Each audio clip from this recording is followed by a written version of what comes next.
আসসালামু আলাইকুম। আজকে দুপুরের জন্য বিরিয়ানি রান্না করব। তার জন্য এখানে গরুর গোশত নিয়ে নিলাম, ছোট ছোট পিস করে নিছি। আর আলুও কেটে নিলাম। এখানে 2 পিস লেবু নিছি। বাসায় টক দই ছিল না, তো তার জন্য আমি লেবুর রস নেব। তারপর এখানে পেঁয়াজ কুচি, কাঁচামরিচ, আদা বাটা, রসুন বাটা, লবণ, দারচিনি, এলাচি সব কিছু একটু দিয়ে আমি বিরিয়ানির মশলাটা আবার দিয়ে দিলাম এর ভিতরে। সব কিছু দিয়ে ভালোভাবে লাড়া দিয়ে মশলাটাকে তেলে ভাজা নিতে হবে।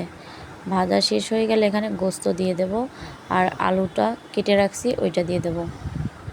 দিয়ে এখানে ভালোভাবে লাড়াচাড়া দিয়ে প্রেশার কুকারে বসাই দেব আমি গোশতটা সিদ্ধ করার জন্য।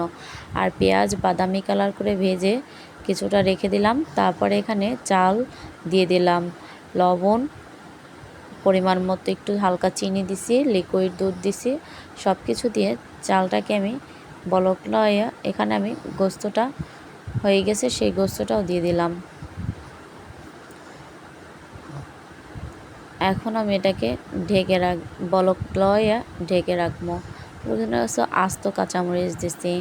আমার বিরিয়ানি রান্না করা শেষ, আর খেতে বেশ মজাও হয়েছে। Please like.